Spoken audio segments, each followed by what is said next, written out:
Muy buenos días, tardes o noches, amigos queridos, amigas queridas. No sé cuándo vayan a leer esto, después de un periodo de ausencia nuevamente.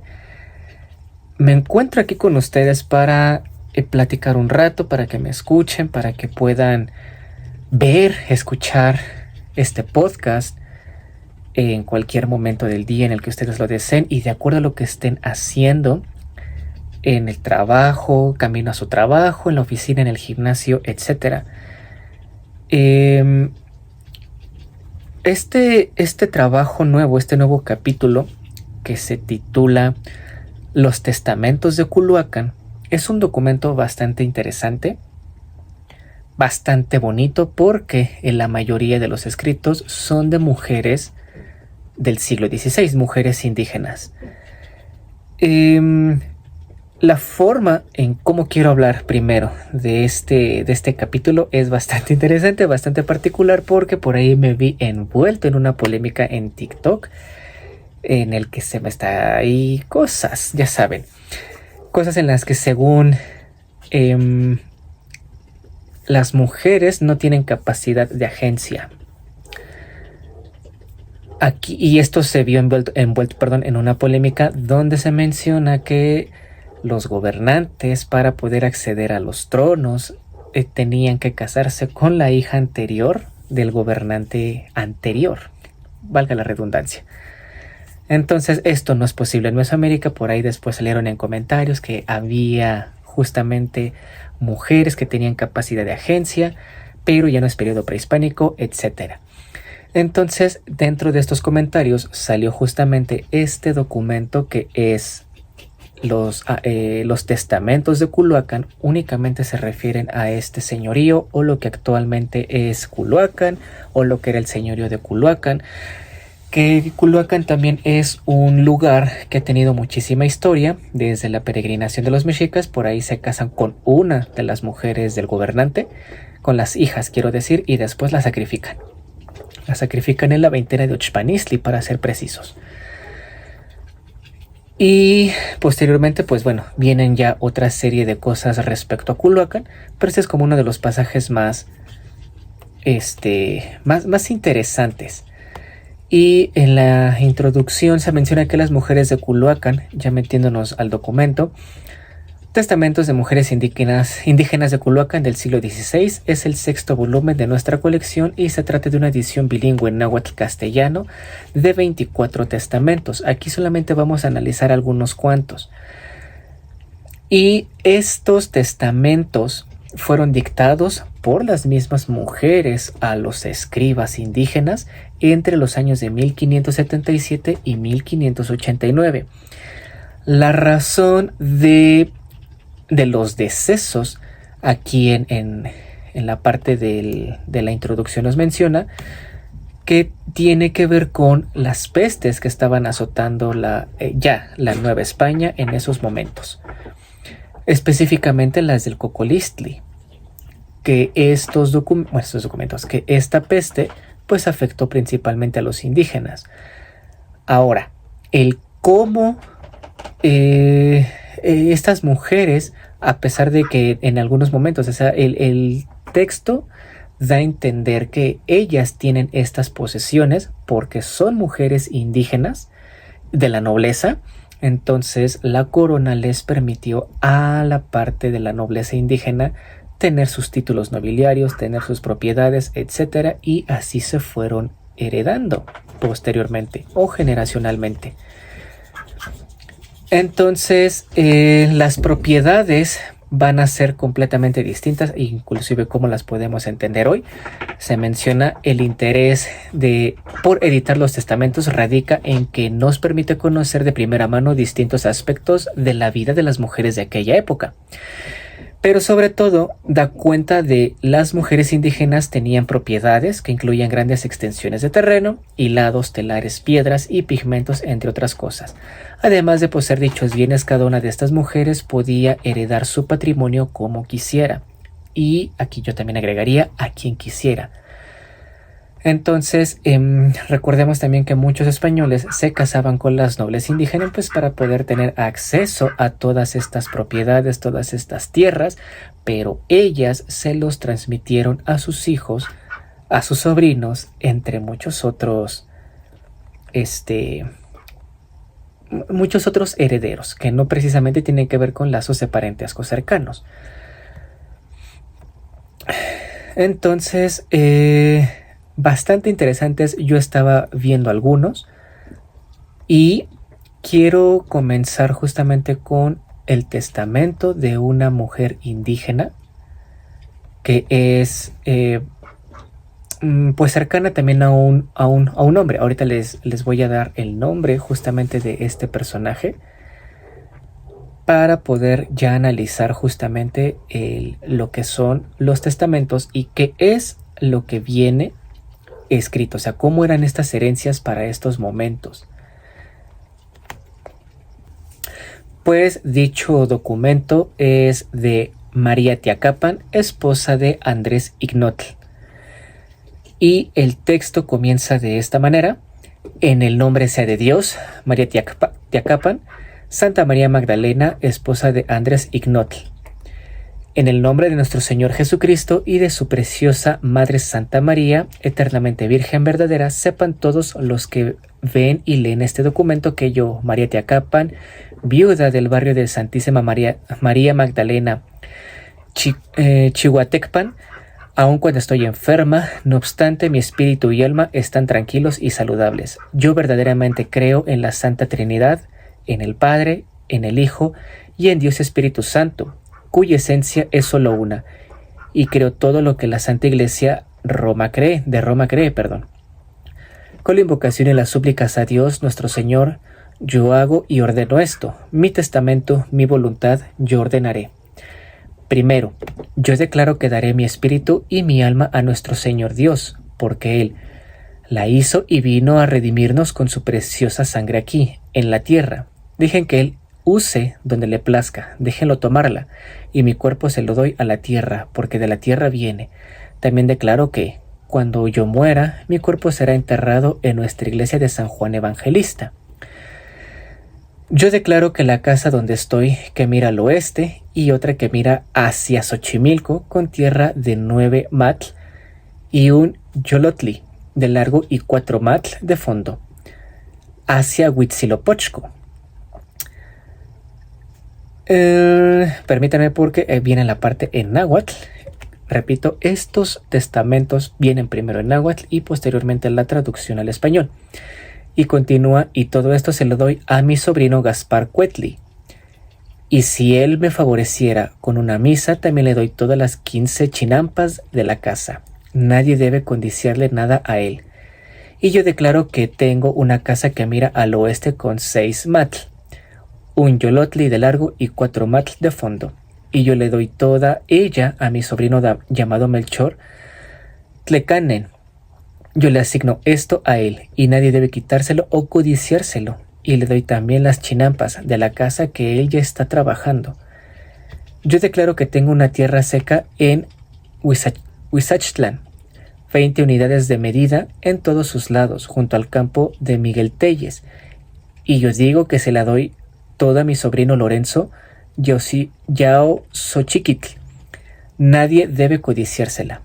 Y yo declaro que tengo un campo en Santiago Tetla, 2 veintenas, 40 unidades de largo y 20 de ancho, junto al campo de Tomás Nauyotl. Debe ser vendido y con el dinero una misa debe ser dicha por nosotros.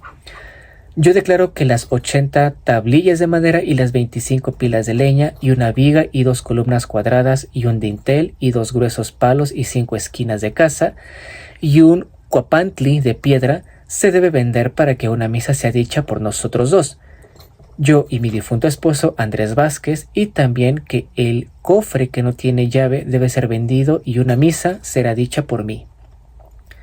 Y la olla también debe venderse, además de la puerta, se debe vender. Y yo declaro que la persona que recientemente era mi esposo, quien murió, se llamaba Miguel García. Él dejó varias órdenes.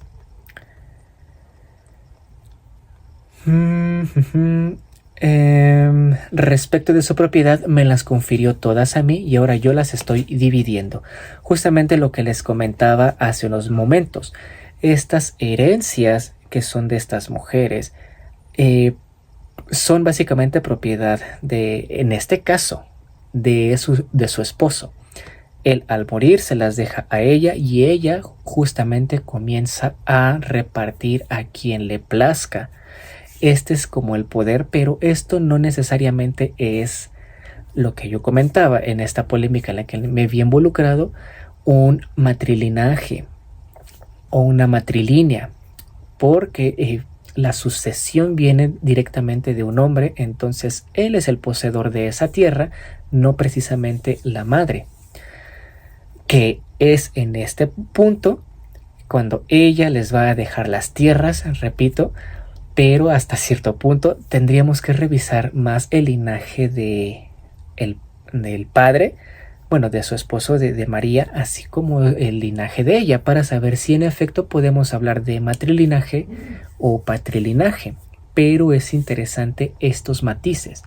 Hasta aquí, como hemos visto, pues pertenece más bien a la herencia de él, patrilinaje, más que a ella. Continúo. Y de nuevo yo declaro que de acuerdo con lo que mi fallecido esposo dijo, la tierra de nivel en la cual hay dos casas en pie que miran al este, perdón, deben ser divididas en 3 partes, y que el terreno mide 4 matl y un yolotli de ancho, mirando hacia Huizachtlan, y 5 matl hacia Xochimilco, y yo le doy y lego todo esto a mis hijastras Francisca y Juana Tiacapan, y yo dejo a ellas todos los campos y chinampas, todo pertenecerá a ellas, porque era la propiedad de su padre, y ellas tomarán 6 vasijas de madera, y por todo esto ellas no reclamarán otra vez, y ellas deben darme 1 peso a mí, el cual será usado para mí, con el cual yo descansaré satisfecha como la legítima esposa que era. Es todo lo que yo declaro. Esto es todo lo que la enferma declara, y como ella no sabe escribir, es la razón por la que ella no puso su propia firma. Ante los testigos Miguel Telles, Juan Bautista, Pablo Jerónimo, Fabián Jiménez, Andrés García, Domingo de San Lázaro, Lucas Lázaro, Bernardo Cuauhitl, Lorenzo de Santiago y los albáceas don Alonso Jiménez y Lorenzo López, y aquellos que saben cómo escribir ponen sus firmas aquí. Vienen las rúbricas de Alonso Dávila de Santiago, escribado nombrado don Alonso Jiménez. Y así es como termina este primer testamento.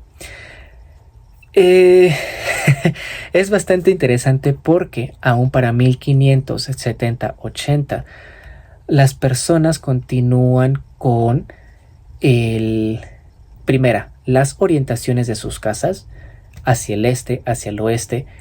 Imaginamos la cantidad de terrenos que tenían que poseer, porque por ahí se heredan 15 chinampas, entre otras más. La ubicación de cuáles son estos terrenos.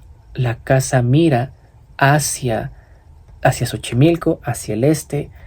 Es propiedad limita con la propiedad de otros personajes. Entonces es bastante interesante, además de las medidas que no sé si estén estudiadas estas que se mencionan aquí, porque se mencionan las unidades que nosotros conocemos, que son 4, el 4 yolotli, que sería un yolotli, y esto me recuerda básicamente a yolotli, lo estoy relacionando con corazones, 4 corazones, pero el corazón es bastante chiquito. Entonces hablamos de otro tipo de dimensiones en cuanto a los terrenos. Entonces está interesante esto. El segundo testamento es de Ana Mosel y comienza así. Ana Mosel, en el nombre sea de Dios. En el nombre de la Santísima Trinidad, Padre, Hijo y Espíritu Santo, yo empiezo mi testamento. Cabe aclarar que estos indígenas ya están completamente evangelizados. Sin embargo, a diferencia, por ejemplo, de María, pues ella no sabe escribir. Y este es un problema que tenemos básicamente con los indígenas de este siglo, porque muchos saben bueno, más bien no saben escribir, pero necesitan de sus hijos o de sus nietos que sí tienen otro tipo de educación. Entonces, más o menos haciendo un cálculo de cuando nace María para 1570-80, ella tendría que haber nacido cerca de 1520, aproximadamente, o sea, en plena conquista. Y esto, pues, considerando las edades que llegan, pueden llegar hasta los 50 años, quizás más, quizás menos. Entonces, puede que haya nacido entre 1520 y 1530. Y continúo.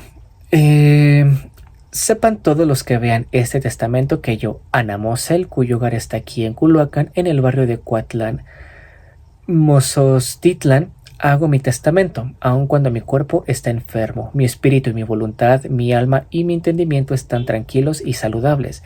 Por esta razón yo ordeno mi testamento.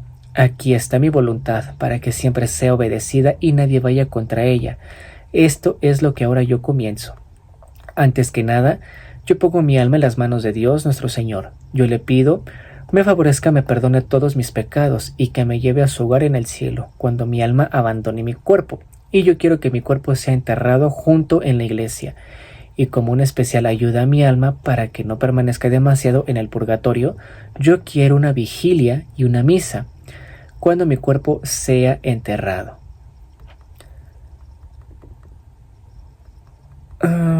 Permítanme unos momentos. Déjenme ver aquí porque vienen dos notas al pie de página que me parece tienen que aclararse. Se menciona que el purgatorio se le adjudicaban características semejantes a las del infierno. También se le concebía como un lugar oscuro, cavernoso y ocupado por fuego, cuyas llamas envolvían a las almas que allí se encontraban. Sin embargo, con el tiempo fue mayor la vinculación entre el purgatorio y el cielo y comenzó a considerársele un lugar de salvación. En sus inmediaciones se confrontaban figuras celestiales para interceder entre las almas, así como Dios, la Virgen María, en sus diferentes advocaciones, San José, Santa Ana y San Joaquín, San Francisco de Asís, San Agustín, San Gregorio y San Nicolás Nepomuceno. Las almas que purgaban culpa solicitaban ayuda en actitud afligida y suplicante, generalmente con los brazos extendidos. Allí acudían los ángeles para llevarlos a las alturas y conducirlos al cielo. La esperanza redentora del purgatorio tiene como base su asociación con el cielo. O sea, la cita es bastante larga. Pero, o sea, estas son las concepciones que tienen para estos momentos del purgatorio. En la Nueva España se pensaba que el sufragio más eficaz y el que más agradaba a Dios era la misa, el acto litúrgico central de la Iglesia Católica que tenía gran carga simbólica, pues durante su celebración se repetía el sacrificio que Jesús llevó a cabo al dejarse inmolar por los hombres para salvar la humanidad. Aquí ya están metiendo, repito, ya tienen la concepción del cristianismo, por supuesto, pero bien interesante porque este testamento de Ana Mosel no menciona a sus herederos, solamente menciona que ella es lo que quiere para su funeral, dónde quiere que sea enterrada. Entonces no deja tantas propiedades como en el caso de María. Y esto es, repito, interesante porque una de dos, o ella bien pudo no tener hijos, herederos, y muchas veces esto llegaba a manos también de la iglesia para poder hacer justamente todo este tipo de cosas. Y vamos a leer ahora el tercer testamento. Yo creo que serían estos tres. El de María Salomé, que inicia así. María Salomé, en el nombre sea de Dios, San Juan Bautista, Olopan. También sería interesante saber si estos pueblos aún existen. En el nombre de nuestro Señor Jesucristo y de su preciosa Madre, la celestial Señora Santa María, eternamente Virgen verdadera, sepan todos los que vean y lean este testamento, que yo, María Salomé, cuyo hogar está aquí en Culhuacán, aun cuando yo estoy enferma, mi espíritu y mi alma están tranquilos y saludables. Y yo verdaderamente creo en la Santísima Trinidad, Padre, Hijo y Espíritu Santo, que son de una sola esencia. Y ahora, con la innovación y las súplicas a Dios nuestro Señor, yo hago y ordeno que este es mi testamento y mi voluntad. Primero, yo doy mi espíritu y mi alma a nuestro Señor Dios porque Él los redimió con su preciosa sangre y con su sufrimiento. Déjenlo disponer donde le plazca a Él, y mi cuerpo lo doy a la tierra porque de tierra viene. Y yo declaro que tengo una casa en Coltonco, la cual está dividida, y yo declaro que no pertenece a mi hija María Santa Ana. Perdón, y yo declaro que no pertenece a mi hija María Ana, y debe ser vendida por una misa que debe ser dicha para mí, que debe ser dicha para mi primer esposo, ahora fallecido, Alonso Osorio. La casa y la tierra llana están divididas, Juan Yaomitl, y yo las dividimos entre nosotros. Y yo declaro que tengo un troje de madera para poner maíz que pertenecía a mi difunto esposo, y yo digo que se lo daré a mi hija María Ana. Qué interesante, o sea, estos testamentos están bien ricos, o sea, podríamos hablar todo esto mucho tiempo. Si quieren consultar estos documentos, están disponibles en los portales de la UNAM, los pueden descargar. Y ya se me olvidó lo que les iba a comentar. Sí, basta con ponerles testamentos de Culhuacán y les van a aparecer los resultados. Continúo con estos. Y yo declaro que un cofre y todo lo que está dentro de la casa, las ollas, la madera y las 2 vigas de madera, yo doy todo ello a mi hija María Ana. Y yo doy la tierra al borde del agua, 5 chinampas cada una con 15 surcos, a mi hija María Ana. Y yo digo que en Amoxcuitlac hay 14 chinampas de 20 hileras cada una. Y yo digo que se las doy a mi hija María Ana, porque eran propiedad de su padre. Y en Texisco hay tierra, 15 veintenas y 4 veintenas, 380 de largo y 20 de ancho. Y Juan Yaomitl siembra ahí. Primero, él sembraba 8 unidades que Alonso Osorio le dio, y en una segunda vez Alonso de Nava le dio 6, de tal manera que en total Juan Yaomitl siembra 14, y yo declaro que Juan García tomará 5 tierras que yo ahí le doy. Perdón, es que estoy asomándome para ver porque no baja la cosita esta. Y yo le doy el resto de esta tierra a Mariana y a mi esposo Juan Telles. Déjenlo ver y hablar por ella. Y en San Miguel hay tierra, 140 de largo y 20 de ancho, junto al campo de Francisco Xihuitl. Perdón, de Francisco Xiutli, difunto. Y del otro lado hay otra tierra de alguien más que también se llama Francisco. Y este campo que he mencionado yo se le doy a mi hija ya mencionada arriba. Y mi tierra seca, el campo cultivado que mi esposo llamado Juan Osorio, Huitznahuatl, me dio, está en Jalapan, en Jilosochitla, Atlautenco, 210 matl de largo y 20 de ancho. Y mi parte era de 155 matl. Yo le estoy dando este campo que he mencionado a mi hija en Tepatonco, y los 55 matl restantes fueron dados a Juan Yaomitl. Y finalmente, y cierra esta parte, y en Tlalachco, en la entrada de Melchor Morales, hay tierra de 130 matl de largo y 20 de ancho. Y yo declaro que Juan Yaomitl la debe tomar. Yo se la doy a él con todo mi corazón. Y en Yahualican, en los bosques, hay tierra de 70 unidades de largo y 20 de ancho, todas entre las tierras de Pedro Tlacotecutli. Y yo declaro que con esta Juan Telles debe cuidar de la niña. Yo se la doy porque es mi esposo, él cuidará de ella. Y en Santiago Tetla, en un lugar llamado Tonatiuco, hay tierra de 60 unidades de largo y 20 de ancho. Lucas Mamiahuatl sabe sobre ella. Y esta tierra la doy a mi esposo Juan Telles y a la niña María Ana. Ellos la dividirán. Mi esposo Juan Telles debe cuidar de ella. Aquí se habla justamente de que las tierras son del esposo, pero digamos que en vida, posiblemente Juan Tellas, que es el esposo de esta persona, se las dio en vida, pero ella, por la enfermedad, quizá el cocolistli, pues nuevamente se las deja al cuidado de él, porque son de él, y nuevamente las reparte con sus hijas, así como con Juan Yaomitl. Entonces, así las cosas, amigos. Yo la voy a dejar hasta aquí para que, ya saben, estos podcasts no sean tan largos. Y nos estaremos viendo próximamente. No se olviden de seguirme en todas las redes sociales, tanto en TikTok como en Instagram, como en YouTube, en Spotify, para que estén al pendiente de esto, de estos episodios. Y nos estaremos viendo próximamente, repito. Que tengan un muy buen día, tarde o noche.